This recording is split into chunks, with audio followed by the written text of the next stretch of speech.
नंदोल India का एक छोटा सा गांव था। गांव वाले सीधे साधे लोग थे। वे खेती करते थे और शांति से अपना जीवन जीते थे। लेकिन नंदोल में एक ऐसी जगह थी जो उनके दिलों में दहशत भर देती थी। वो जगह थी पहाड़ी पर बनी पुरानी हवेली। हवेली बहुत बड़ी और आलीशान थी। ये हवेली कभी एक अमीर परिवार की हुआ करती थी, लेकिन अब ये हवेली खाली और सूनी खड़ी थी। हवेली के बारे में गांव वाले कई किस्से सुनाते थे। वो कहते थे कि इस हवेली में भूत रहते हैं। गांव वालों का कहना था कि रात के वक्त हवेली से अजीबोगरीब आवाजें आती हैं। लोगों ने खिड़कियों में रोशनी देखने का दावा किया था। हवेली के पास जाने की हिम्मत किसी की नहीं होती थी। ये जगह डर और रहस्य से भरी हुई थी। अर्जुन नंदोल में रहने वाला एक जवान लड़का था।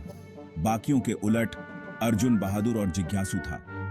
उसे भूतों पर विश्वास नहीं था। उसका मानना था कि हर चीज का कोई ना कोई तार्किक कारण होता है।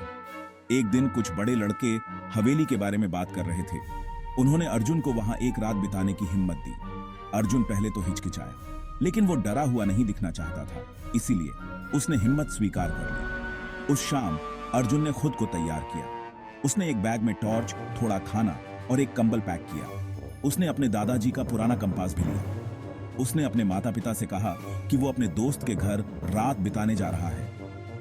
जैसे ही सूरज डूबने लगा, अर्जुन पहाड़ी पर बनी हवेली की तरफ चल पड़ा। जैसे ही वो पुराने लोहे के गेट के पास पहुंचा, उसे अपनी रीढ़ की हड्डी में सिहरन महसूस हुई। गेट एक कर्कश आवाज के साथ खुला। अर्जुन ने उगे हुए रास्ते पर कदम रखा। जैसे ही वो हवेली की तरफ बढ़ा, उसे अपने आसपास ठंडी हवा का झोंका महसूस हुआ। हवा में सड़ांध और घुटन भर गई। वो मुख्य द्वार पर पहुंचा और उसे धक्का देकर खोला। दरवाजा एक कर्कश आवाज के साथ खुला और सामने एक अंधेरा और धूल भरा गलियारा था। हर कोने से मकड़ियों के जाले लटके हुए थे। हवा धूल और सन्नाटे से भरी हुई थी। अर्जुन ने अपनी टॉर्च जलाई और अंदर कदम रखा। वो सन्नाटे में अपनी ही सांसों की गूंज सुन सकता था। जैसे जैसे वो हवेली में आगे बढ़ता गया, उसे दूसरी आवाजें सुनाई देने लगीं। परछाइयों से फुसफुसाहट की आवाजें आ रही थीं। उसके कदमों के नीचे लकड़ी के फर्श चरमरा रहे थे। अर्जुन को अपने कंधे पर एक ठंडा हाथ महसूस हुआ। वो तेजी से पीछे मुड़ा, लेकिन वहां कोई नहीं था। वो डरने लगा था, लेकिन उसने खुद से कहा कि यह सिर्फ उसका वहम है। उसने डर को खुद पर हावी नहीं होने दिया। अर्जुन हवेली की खोजबीन करता रहा। वो खुद को एक बड़े से कमरे में पाता है जो लाइब्रेरी जैसा दिखता था। दीवारों पर किताबों की अलमारियां थीं, जिनमें धूल भरी पुरानी किताबें भरी हुई थीं। कमरे के बीच में एक आदमी का बड़ा सा चित्र था। अर्जुन ने अपनी टॉर्च की रोशनी चित्र पर डाली। पेंटिंग में बना आदमी उसे घूरता हुआ प्रतीत हो रहा था।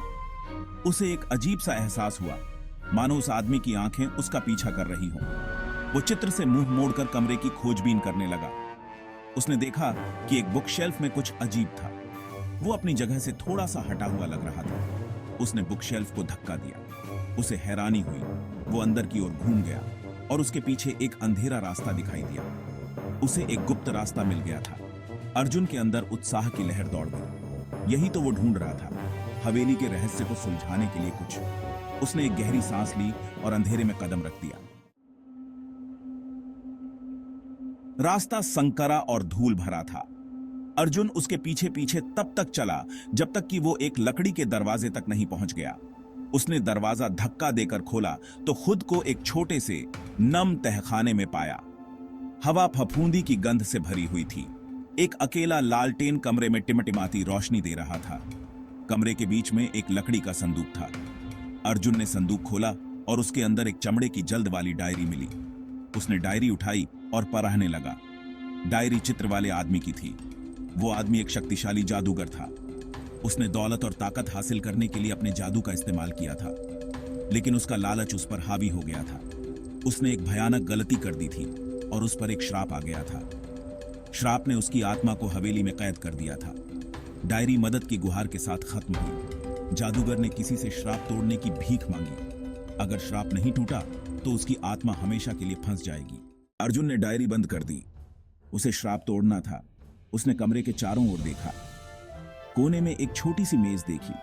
मेज पर एक चांदी की ट्रे रखी थी। अर्जुन ने जादूगर की डायरी से उन चीजों को पहचान लिया। उसने गहरी सांस ली और मंत्र का जाप किया। कमरे में एक तेज रोशनी फैल गई। अर्जुन ने चारों ओर देखा। जादूगर की डायरी गायब थी। श्राप टूट गया था।